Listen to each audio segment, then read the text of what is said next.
¿Me entiendes? Entonces ahora no entiendo qué es lo que está pasando con... Y yo sé que los entrenadores están capacitados, pero no sé qué es lo que pasa. No sé el gimnasio, la alimentación, las condiciones de vida de los atletas, porque nadie sabe.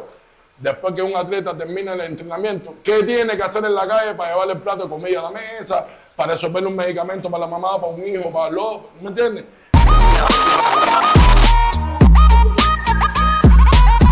Se fue con una recta al pecho.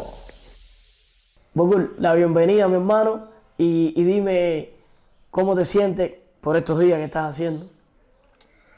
Bueno, ahora de momento estamos casi de descanso, porque, bueno, en el centro de trabajo mío, nosotros lo que hacemos es merienda escolar, tú sabes que ya el curso se está acabando, y estoy de reposo aquí, y casi que obligado, porque ahora estoy pasando por un momento de la lesión que tengo del nervio ciático y eso, y estoy de reposo aquí en la casa. Vlad, tú tuviste una participación, digamos, destacadísima en lo que vendría siendo la categoría juvenil. Vamos a ir por algunos campeonatos en los que participaste, como los mundiales y demás. Pero hablemos un poco de tu inicio. Mucha gente te ubica en la lisa. ¿Realmente dónde comenzó la pasión por el béisbol? Bueno, pues, si todo el mundo sabe que yo vine de un muchachito de Pinar del Río. Yo soy de Pinar del Río, de Vallahonda, de la tierra de Casanova, Urquiola, de ahí, de un pueblecito, Orozco. Al padre mío le dieron vivienda aquí en La Habana porque trabajaba aquí en La Habana y radicamos en el reparto eléctrico. En el reparto eléctrico y ya empecé mi estudio de la primaria, después de la secundaria, ahí fue cuando yo me incliné ya un poco por el deporte, porque hacíamos la educación física en un área especial ahí, en un terreno de pelota que hay en parcelación, detrás del reparto eléctrico. Y ahí con el profesor Pedro, que me llevó, el profesor de educación física, me llevó ahí, que hacíamos las prácticas ahí. Ahí eso es un área especial que estaba en aquel momento, en aquel entonces, estaba bien atendida, buenos entrenadores. Entonces ahí Merobel Ferrer Kikuti fue el que yo empecé a dar los primeros pasos ahí y me enseñó lo que es el ABC más o menos de la pelota, del béisbol. ¿Con qué edad me estás hablando más o menos?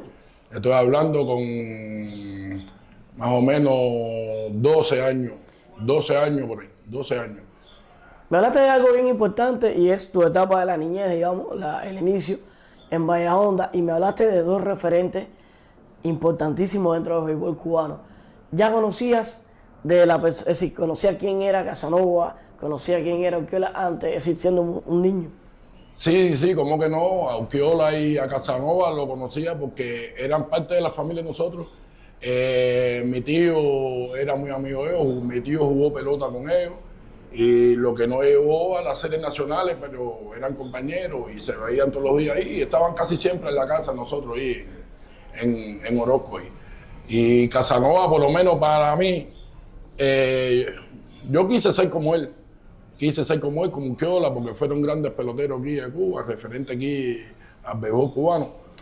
Pero no, para lograr asemejarse y acercarse un poco a Casanova, hay que ser bien bueno, porque Casanova es uno de los mejores peloteros que ha pasado por la pelota cubana. En el área del picheo, que es un tema bien específico, incluso ya cuando vienes de las categorías inferiores, se empieza a trabajar en especialización. Háblame de las personas que te aportaron, digamos, a que fueras conociendo un repertorio mínimo de lanzamiento, irlo dominando. Bueno, ya le hablé del área especial esa ahí en parcelación, en el reparto eléctrico. De ahí, en muy poco, en un breve tiempo, ya yo pasé para el Cirofría, que es una pre-IDE. Es una pre-IDE, es una escuela ya prácticamente de alto rendimiento e iniciación deportiva ahí. Entonces ahí me choqué y tuve la suerte de encontrarme con el mismo Kikuti que me llevó para allá y un gran entrenador que yo jugaba a otras posiciones. Entonces, como me vio mi fortaleza en el brazo y cosas, entonces se inclinó conmigo y me dijo que yo podía ser más útil pichando. Bárbaro Hernández. Ese fue el primer entrenador que yo tuve, que empecé ahí en el Sinofría, a él a enseñarme lo que es el picheo. Ahí estuvieron también otros entrenadores como el Chico Morilla, Armandito Aguilar y Eulogio Vilanova. Esos fueron los entrenadores que yo tuve ahí en el Ciro Frías, que me fueron enseñando hasta que yo fui escalando ya a las demás categorías, que después pasé a la I de Mártir y Barbados. Vilanova lo tuvimos acá en la plataforma y hablaba con mucho cariño de su etapa en el Ciro Frías.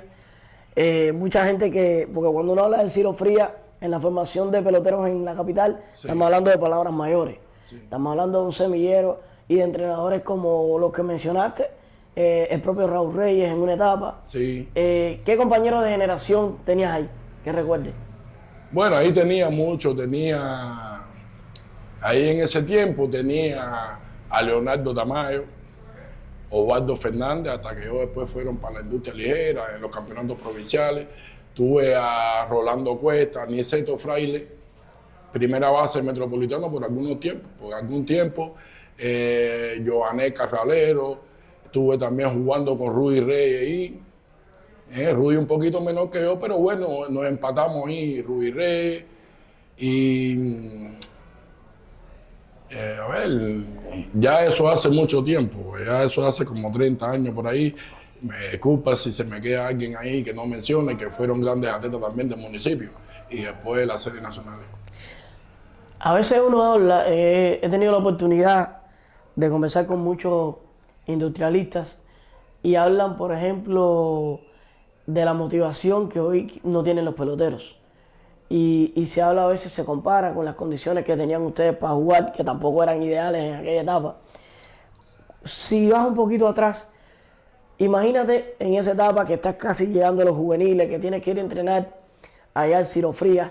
Háblame de cómo podría ser la dinámica tuya, cómo era en el día, de dónde salías, dónde estudiabas, a qué hora tenías que llegar, para que la gente entienda un poco que no fue fácil llegar a la primera categoría tampoco en esa época. No, lógico. Llegar a la primera categoría, y eso fue bien difícil porque eso es a base de sacrificio y la entrega que uno le ponga a lo que es el béisbol. Porque yo vivía en el reparto eléctrico y yo me tenía que trasladar después de mis clases docente ahí en la escuela de Desembarco del Granma, en la secundaria. Después tenía que salir para el Ciro Frías a entrenar allá. Lo que bueno, en aquel tiempo había la posibilidad que el transporte estaba uno atrás del otro, uno con sus habitas, con su maletín. El paradero estaba activo allá en el eléctrico. No, ahí entraba al barrio una guagua que era la 118. Llegábamos hasta Mantilla, o si no hasta La Palma, con otro transporte, con lo que es la 68, la 4, y cogíamos ahí, caminábamos ahí de La Palma hasta el Ciro Frías. Yo y un grupo de muchachos que en esa edad estaban conmigo ahí. ¿Me entiendes? Era fuerte porque ya después del entrenamiento, agotado y eso, regresar para la casa, acostarse temprano para ir del otro día para la escuela. Pero al año siguiente, más o menos, eso fue alrededor de un año. Al año siguiente yo ya matriculé en la escuela, en la secundaria, de ahí de Ciro Frías, que estaba atrás de Ciro Frías. Estuve ahí un tiempo, como un año por ahí, ya era más fácil porque yo salía temprano de la casa y ya hacía mi docente ahí y ahí mismo estaba el terreno. Y ahí teníamos las condiciones mínimas más o menos, ahí estaba el comedor, la buena atención que nos dieran en ese momento, que tenía el país, tenía las condiciones para desarrollar al atleta. Sí, desafortunadamente ya el Ciro Frías Ya no existe. No queda nada de eso y ojalá se pudiera recuperar por la cantidad de talento que hay en esa zona. Sí, y eso es una zona que salen peloteros, como decir, darle una patada a una patada y salen miles de peloteros. Porque como dijo Vilanova, profesor mío, los peloteros no salen del Vedado, de playa, de esos lugares, salen de los barrios estos marginales. Los muchachos tienen esa adrenalina y esa cosa y entonces salen de ahí. ¿Me entiendes? Salen de ahí es donde se hacen peloteros, de esos barrios marginales que los mismos entrenadores, de ahí el Ciro Frías y que los rescatan por los municipios o por los barrios. Ahí es donde salen los peloteros para la serie nacional. En esa etapa juvenil, que luego vamos a ir llegando a que pudiste ascender rápidamente en los equipos, ¿qué fue, digamos, lo que más trabajo te costó desde el punto de vista del pensamiento técnico-táctico, adaptarte? Porque bueno, siempre tuviste buena velocidad. Sí. Pero la velocidad no es todo. Sí. Bueno, ya le digo, ya yo pasé para la I de Mártir y Barbados. Ahí tuve otra cantidad de entrenadores no más preparados, pero entrenadores con resultados, entrenadores que llevaban muchos años ahí en la IE. Entonces yo empecé en la IE en la categoría de 15 y 16 años, que es como ahora, como se dice, la de cadete. Ahí yo tuve los 2 años eso ahí en la IE de Marte Bilbao, y ahí me preparé con un entrenador muy bueno, un entrenador, un grupo de entrenadores muy bueno. Bueno, tengo que mencionar a Armando Vega. Armando Vega, que era jefe de cátedra ahí. Julián Sarría, que ahora mismo es comisionado provincial de aquí de La Habana. Que ha hecho un buen trabajo, tuvo muchos años trabajando con el béisbol femenino. Y ahora es comisionado aquí. En la IE yo tuve muy buenos resultados, me preparaba muy bien. Teníamos muy buenos entrenadores de picheo, que era el área que lo que yo era, pitcher. Entonces ahí empezaron los campeonatos nacionales, escolares, donde yo me destaqué en los campeonatos nacionales escolares. Fui el nacional escolar a Santo Espíritu. Ahí el equipo, nosotros no tuvo un buen desempeño, pero bueno, estuvimos ahí en el equipo. El segundo año, porque casi siempre son 2 años la categoría. Ya el segundo año, ya yo con un poquito más de experiencia, más fuerte, mejor preparado, entonces fui al campeonato nacional también. Y entonces ahí me fui desarrollando. No, y lo importante, por ejemplo, cuando uno venía a la pirámide por la que tú tuviste la oportunidad de pasar, tuviste la gran oportunidad que, bueno, ya hoy desgraciadamente no es tanto por el tema de la situación que estamos pasando en el país, pero bueno, tuviste la oportunidad de foguearte en campeonatos de Cuba y con 17 años casi tuviste tu primer mundial. Bueno, sí, como que no. Ya ahí cuando se me acabaron los 2 años de cadete, los 15 y 16, ya yo empecé en la ESPA Manuel Permuy, en la Lisa. Por eso estamos hablando de lo que es la pirámide. Yo vengo de la pirámide completo. La ESPA Manuel Permuy, ya es mi primer año juvenil. Ahí por las condiciones que yo tenía y tuve muy buen campeonato nacional, fui llamado a la preselección del equipo Cuba. Yo ahí en la ESPA tuve tremendos entrenadores, Tony González, tuve a Nelson Ciero, a Adelí. Eran entrenadores viejos, pero eran entrenadores con una gran trayectoria y que toda la vida trabajaron con los juveniles. Y después Nelson Ciero, yo trabajé con él en la serie nacional. Entonces ese año tuve tremendo desempeño y me llevan a la preselección del equipo Cuba juvenil, que fue el mundial del año 90, que fue aquí en La Habana. Que fue el mundial donde quedaron invictos. Quedamos invictos, que teníamos un gran equipo. Vamos a detenernos un poquito en esa etapa, porque yo creo que ha sido uno de los hitos más importantes en esa categoría que hemos tenido, ¿no? Durante la última etapa del béisbol.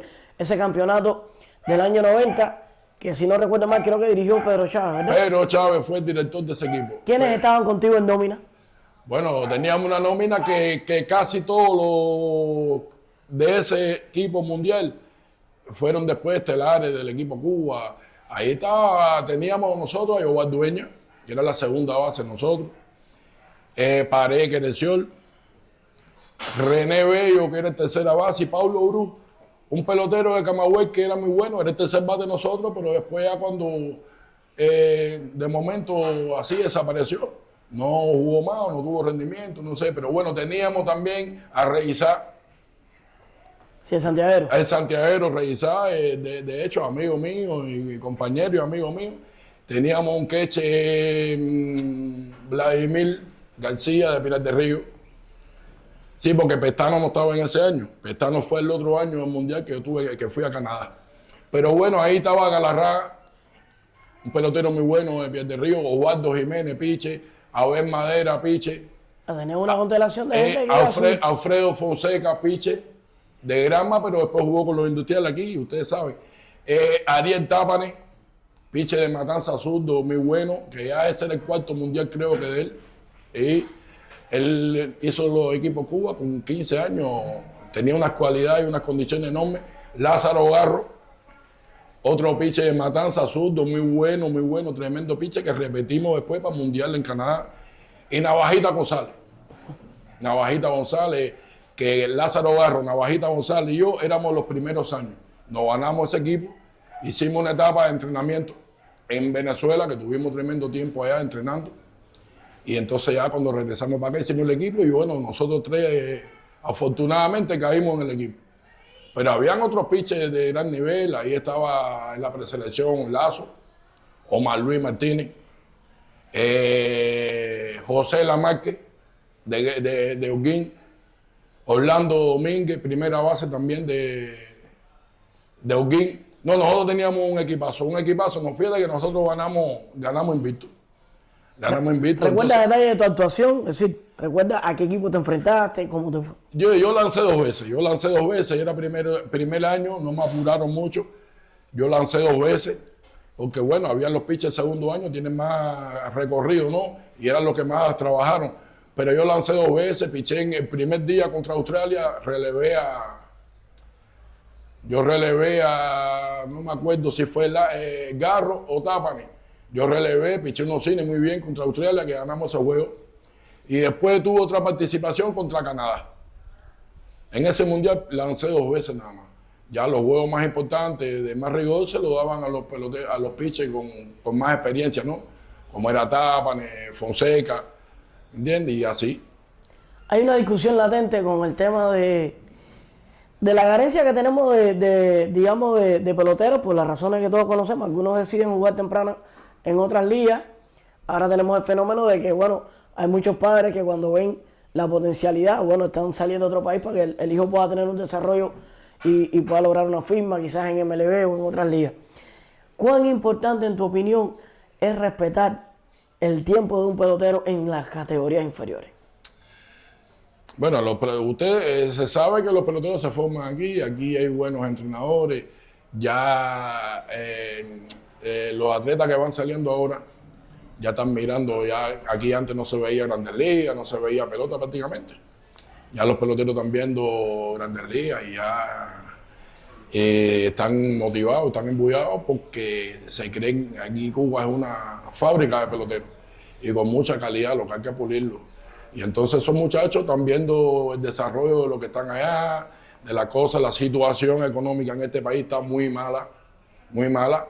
Y entonces esos muchachos, aparte que les gusta la pelota, que tienen tremenda calidad, ellos también emigran para esos países para allá, para tratar de ayudar a la familia, tú sabes. Entonces se está perdiendo todo el talento aquí. Todo el talento aquí se está perdiendo. Entonces, ahora mismo, en República Dominicana yo te diría que hay como 500, 600 peloteros aquí.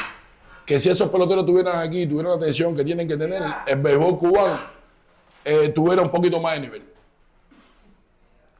Yo te digo porque, por ejemplo, se está viendo en series nacionales a veces que están subiendo peloteros que tienen 17, 18 años, que incluso no han jugado mucho sub-23 y se notan a veces errores que pudieran haber sido pulidos en categorías inferiores y lo ves ya en primera categoría con los equipos grandes.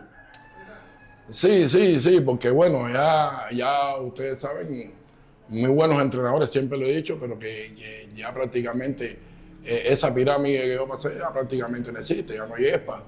Nada, ya los peloteros ya no hay área especial. Entonces, hay entrenadores, pero los entrenadores también tienen sus problemas y sus cosas.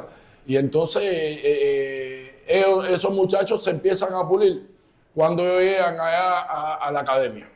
Ya el deporte social, que llegan a la academia aquí, o en el caso de aquí, a la ciudad deportiva, que hay una aglomeración de entrenadores muy buenos, que ahí es donde ellos, yo pienso que un poco tarde, ¿no? Pero que nunca es tarde.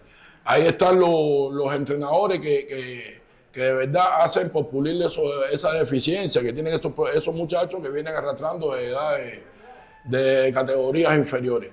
Ahí en la academia está Rolando Verde, un magnífico entrenador, un magnífico ser humano. Ahí está Anglada, ahí está Cool, ahí hay mucha gloria del deporte que han pasado por aquí, por la capital. Ahí están enseñando su experiencia ahí. Y ahí donde los muchachos, yo pienso que están aprendiendo.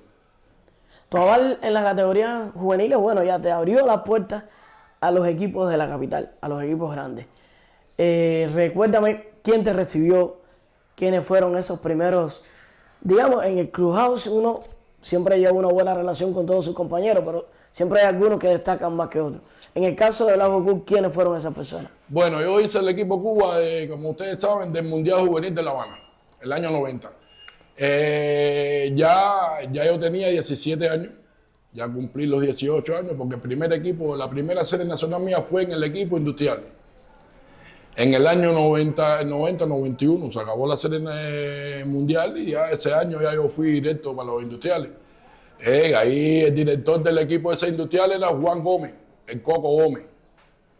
¿Me entiendes? El Coco Gómez, estaba Angelio Cayo Díaz. ¿Me entiendes? Entonces ahí cuando llegué al equipo, imagínate yo llegar a ese equipo con todas las grandes figuras y estrellas que habían en Cuba y saca la cuenta que en el equipo industrial, el equipo de Cuba, habían 7 pitchers del equipo industrial. Eran 7 pitchers. Yo era, como era más muchacho, el menor del equipo, yo era la pelota ahí. La pelota del equipo, para joder, para eso.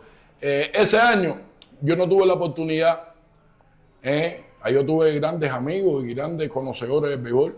No tuve la oportunidad de jugar y estar un rato con René Arocha, porque ese mismo año él ya se fue aquí y eso. Pero bueno, quedó el Duque Hernández, Euclides Rojas, un gran amigo mío, Leonardo Tamayo, Lázaro de la Torre, Pablo Miguel Abreu, ¿me entiendes? Bueno, Vargas, Padilla, además los habituales en ese equipo industriales.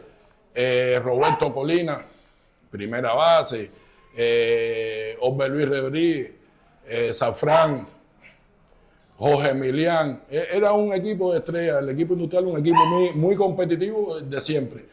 Yo tuve muy buena relación con todos los compañeros y tuve la suerte más grande que yo tuve en la vida fue haber estado en ese equipo, que aprendí mucho de esos compañeros valiosos que estaban en el equipo industrial. Se me olvidó mencionar a Ferreiro Equeche, a Casamayor. Entonces esa serie era, creo que de 48 juegos, cuando aquellos después subieron a 63, hasta después los 90 juegos.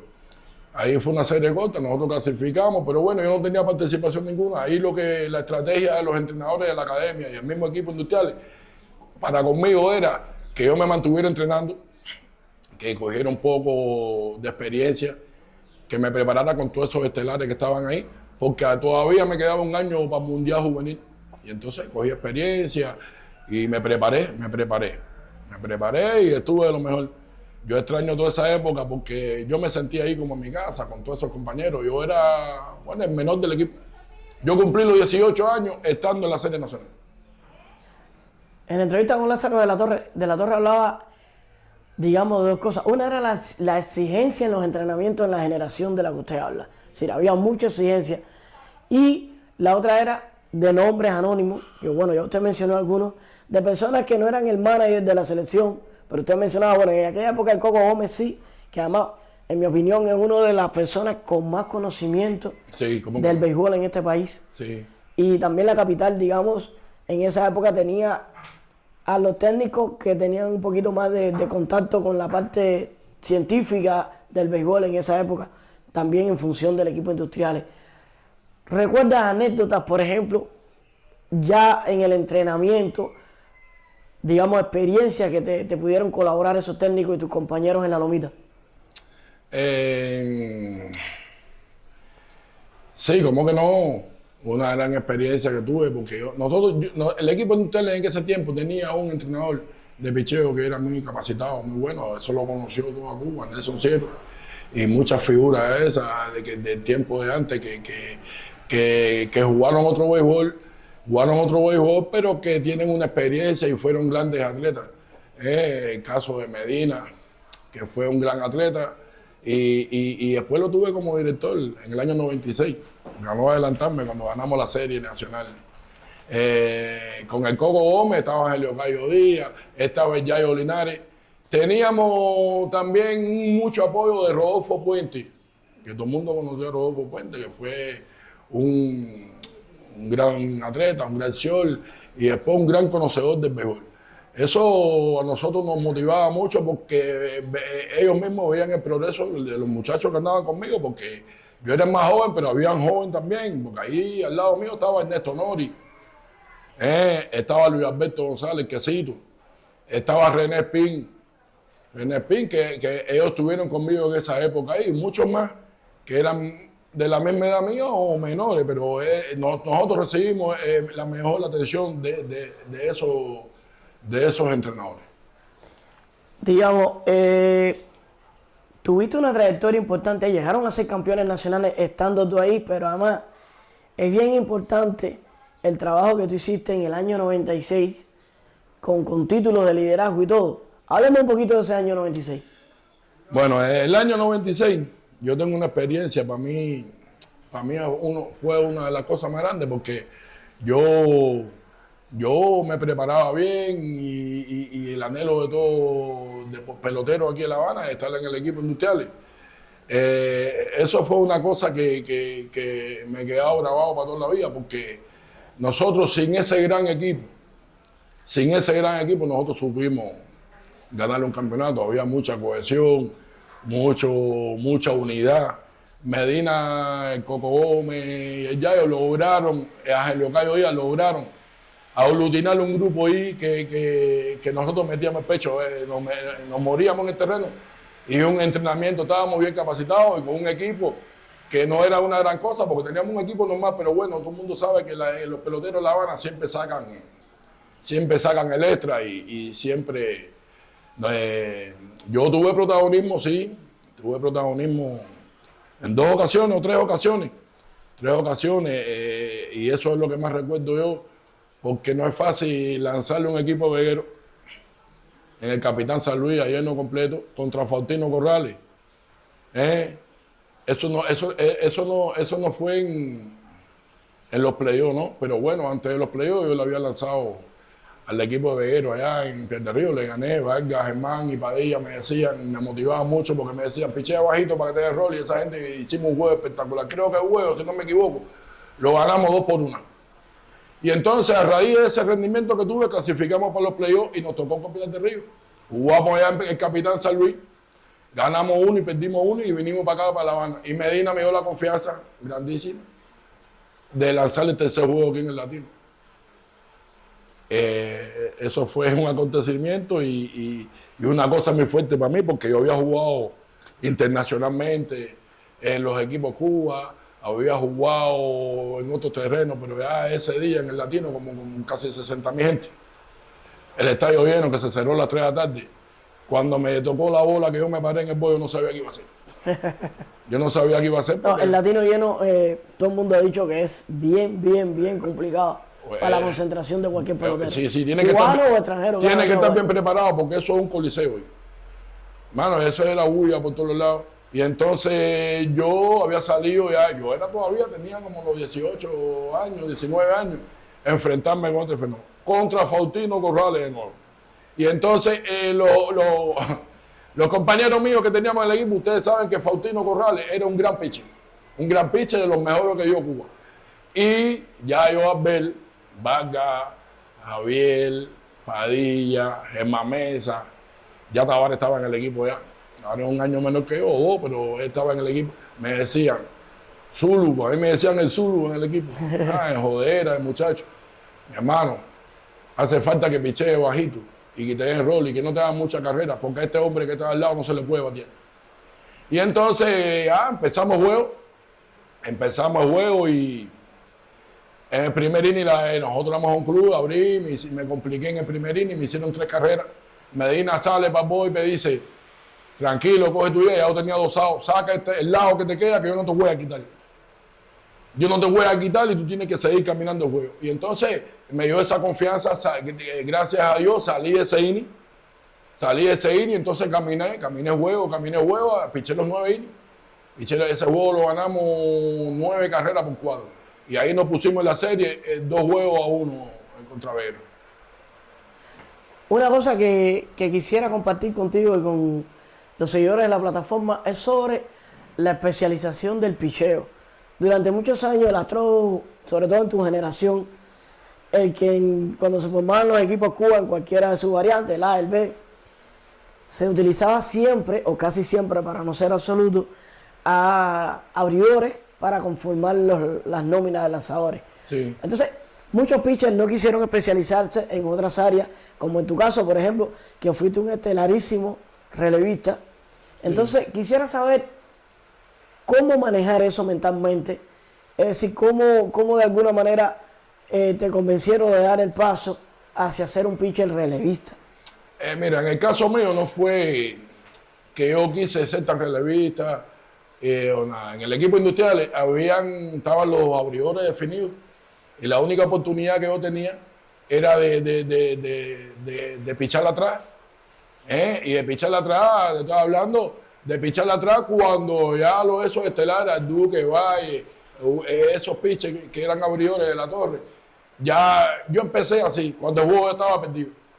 Cuando el juego estaba perdido, que esos lanzadores no tenían un buen día, que eran muy pocos, porque esos lanzadores que te mencioné eran al seguro, eran muy pocos días, eran al seguro, y entonces yo pichaba ya cuando el juego estaba ya perdido para coger la experiencia, para acumular innings. Sí, para follarte. Para follarme. Entonces, la otra parte de la moneda, ya después que cogí mi experiencia,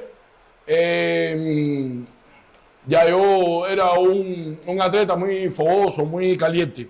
Y entonces yo estaba los 9 innings arriba del manager, del director de que fuera, porque tuve varios managers. Tuve a Trigoura también, que fue director mío, Medina, tuvo Eugenio Wilson, porque yo estamos hablando de casos industriales, pero yo tuve 4 años con los Metropolitanos. Exactamente. Con los Metropolitanos, que ahí fue donde yo hice los equipos Cuba que yo hice. Los Metropolitanos me formaron a mí muchísimo. Teníamos un equipo que discutíamos de tú a tú con cualquiera en el país. Y entonces, en los metros yo lancé bastante, que ahí fue donde yo tuve ese salto, ese resultado que me llevó a pasar para los industriales. Pero yo era un atleta que estaba a los 9 innings en el banco, no descansaba.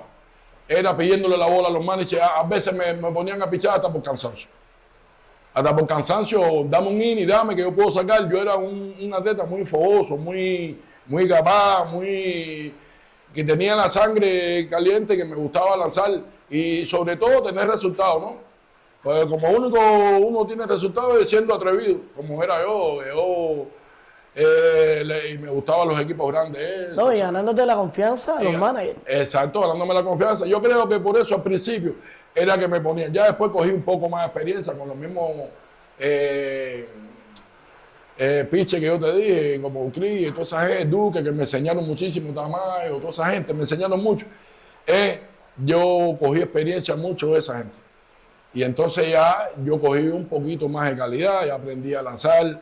En las prácticas yo entrenaba mucho con uno de los pitchers más inteligentes de Cuba, Euclides Rojas.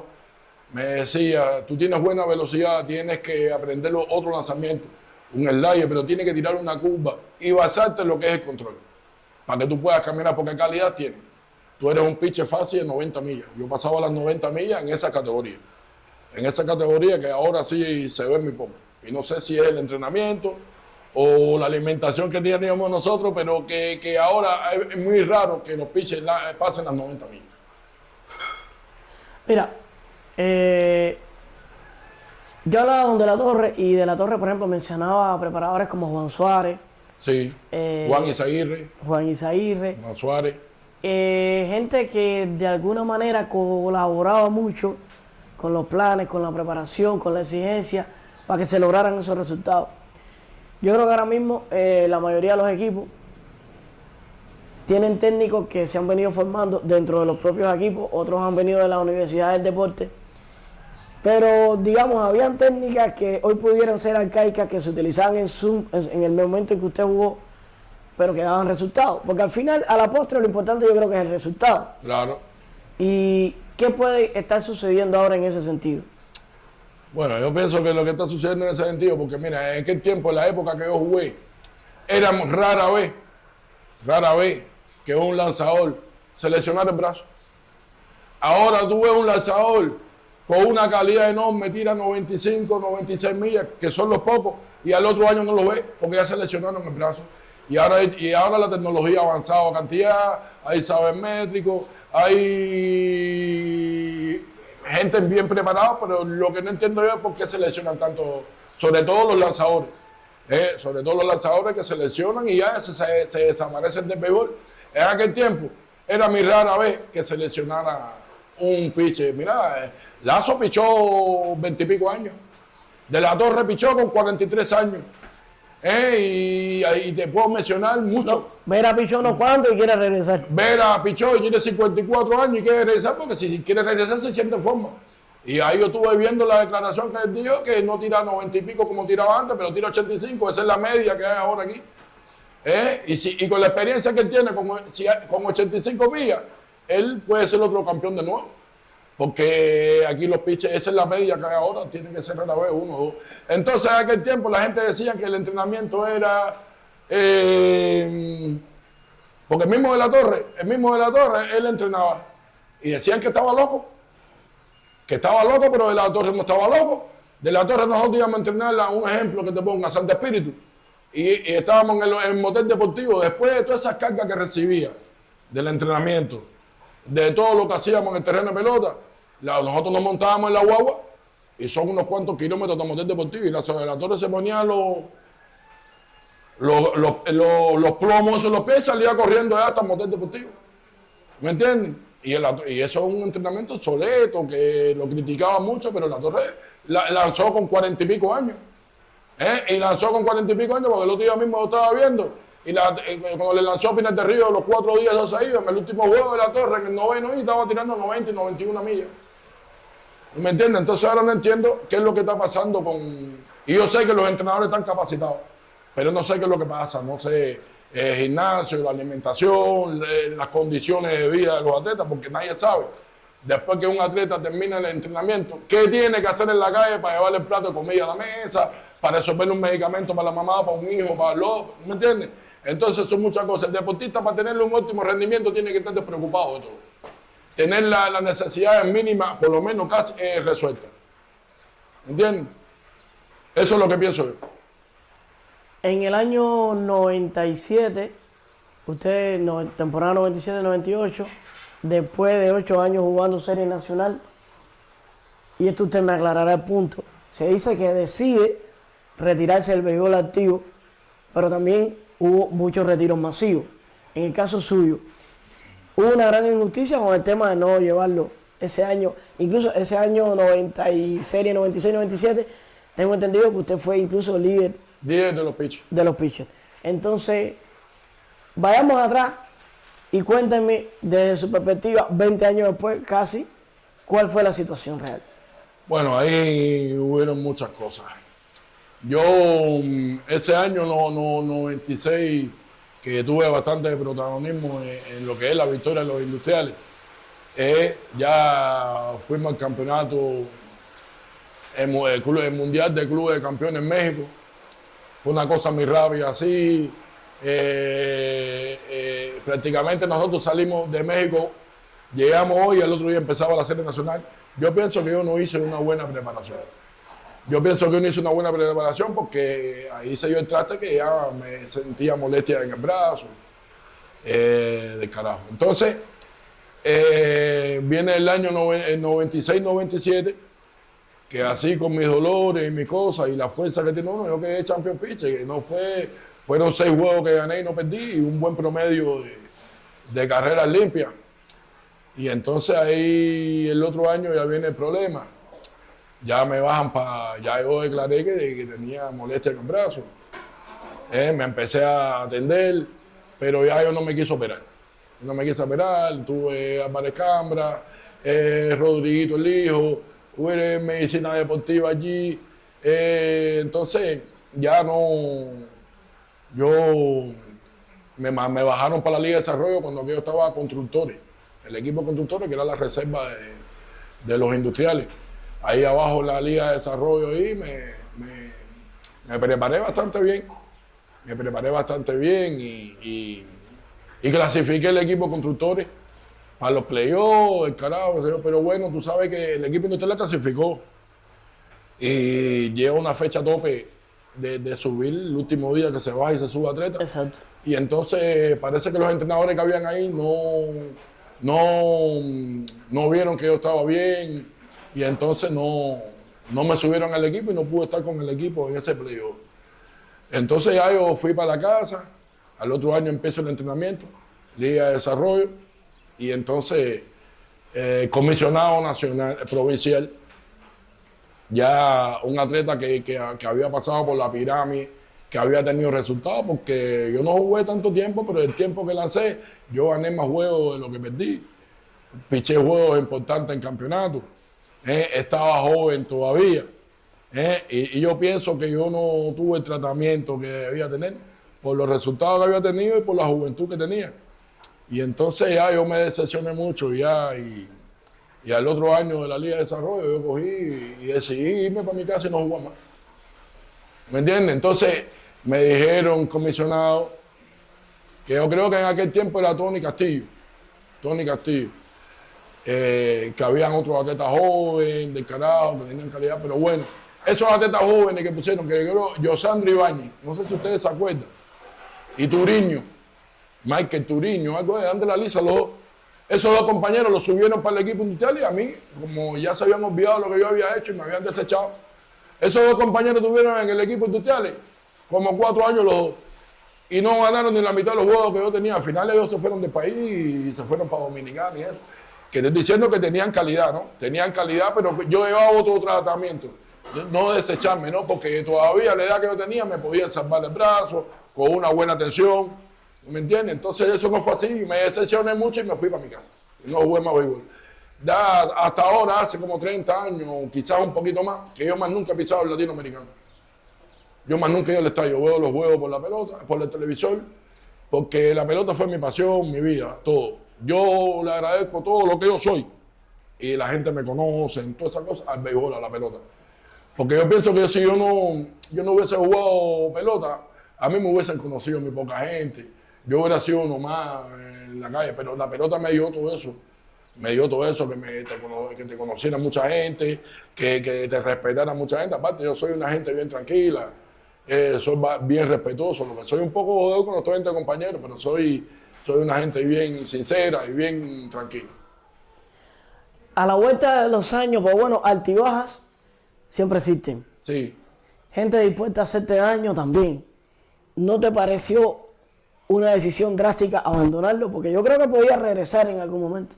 Sí, yo podía haber regresado porque a mí lo que me faltó fue fuerza. Me faltó fuerza porque años después Eulogio Vilanova dirigió los Metros como 4 años. Ya a lo mejor yo en el equipo industrial yo no cabía, ¿no? Porque ya tenían el equipo conformado y brazos frescos. Muchachos jóvenes, como mismo empecé yo joven. Pero Metropolitano era un equipo luchador guerrero que ya había estado ahí. Vilanova era mi entrenador de Arroyo Naranjo. Aparte que era mi entrenador de Arroyo Naranjo, era mi amigo. Yo vivía en casa de Vilanova.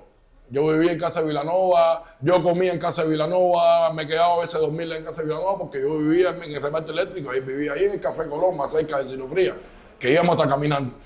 Y entonces Vilanova los Metros tuvo unos buenos años y Vilanova me decía, compadre, prepárate, que los juegos yo los estoy perdiendo en el 8º, 9º inning. Yo no te voy a poner a abrir, pero con la experiencia que tú tienes, tú te preparas un poco, das 2 o 3 carreras.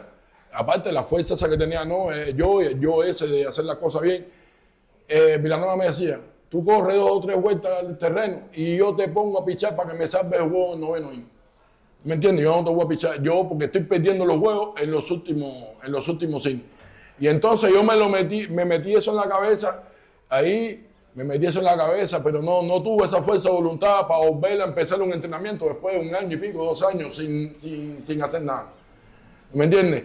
Me hizo falta tener un apoyo ahí porque como le digo, el béisbol fue todo para mí. Pero no tuve ese gran apoyo y estaba muy decepcionado, estaba muy derrotado.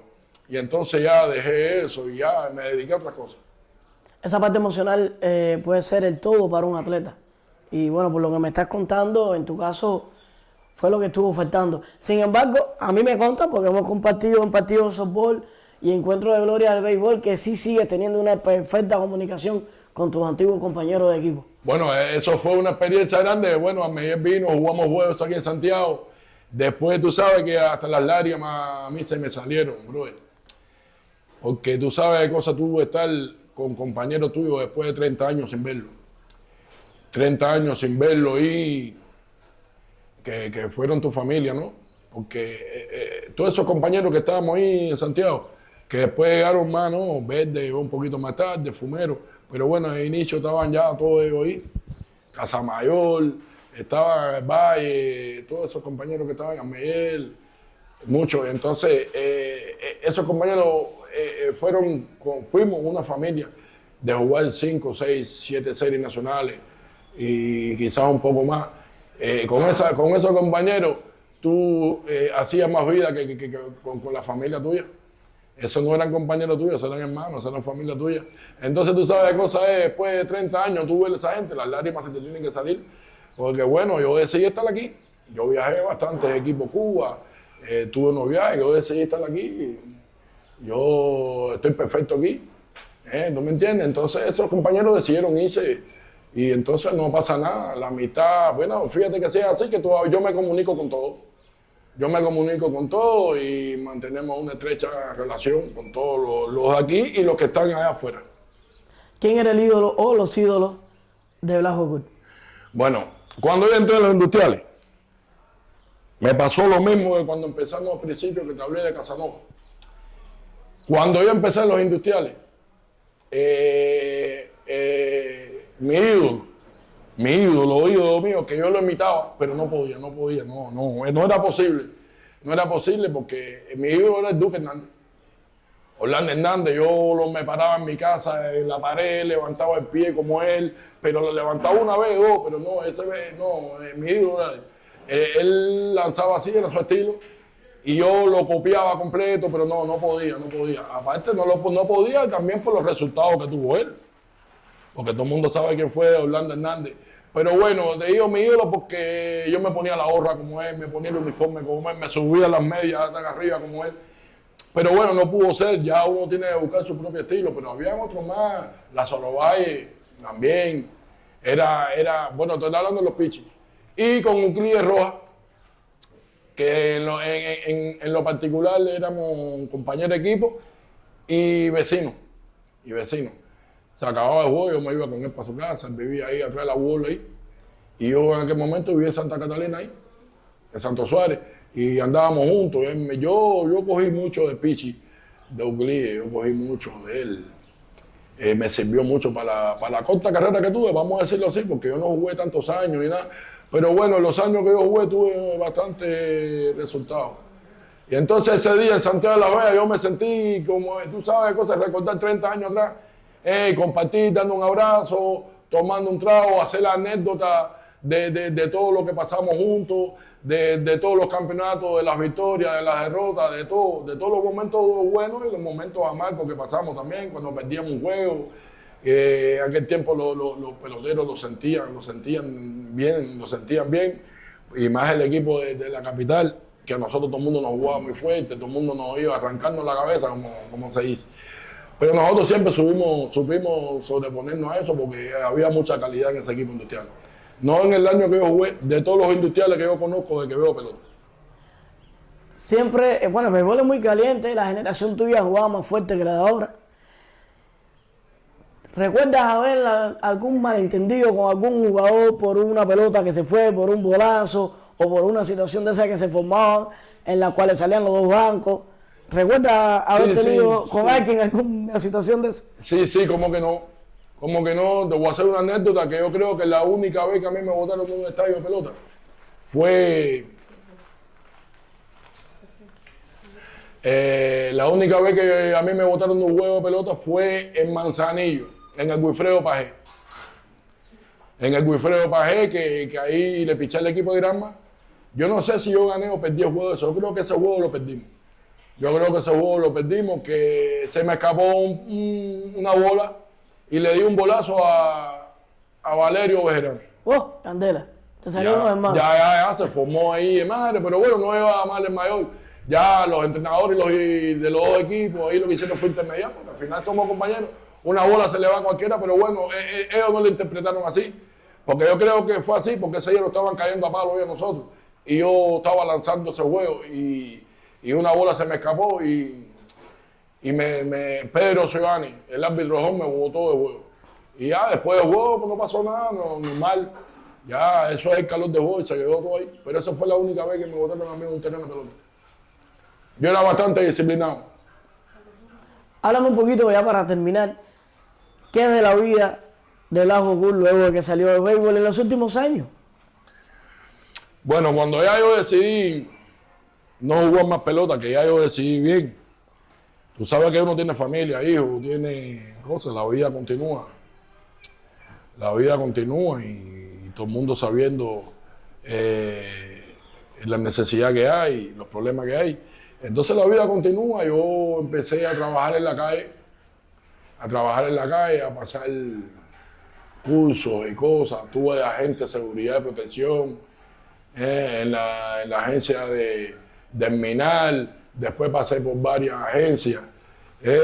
Y ahí, y entonces ahora mismo en estos momentos, ya hace 17 años ya creo que yo cumplí ahí. Estoy trabajando en la UEB Camilo Cienfuegos, aquí en Boyero. Ahí en Boyero, ahí estoy trabajando ahí soy jefe de servicio y apoyando en todas las tareas que se pueda. Trabajando, ahí tengo mi salario, porque tengo que seguir viviendo, tengo mi familia. Bueno, aquí estoy en mi casa, aquí. Y el mejor se acabó para mí, pero la vida continúa. ¿Me entiendes? Entonces ahí llevo trabajando con buenos resultados ahí en esa fábrica. Y ayudando a todos los compañeros que yo puedo ayudar y tener mi centro de trabajo. Ya ahorita lo que estoy es para retiro ya. Si Dios quiere ya me retiro y ya me dedicaré a otras cosas. Tengo mi criita, puerco y mi cosa, luchando como es el cubano. De la Torre está luchando, haciendo huecos y arreglando el estadio. Yo lucho de otra manera, mi puerco, mis animales.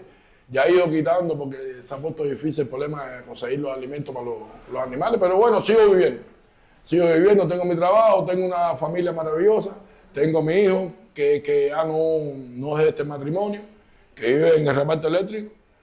Pero está bien, yo después de todas las excepciones, pocas que tuve en el béisbol, en la vida me la he sabido reconfortar.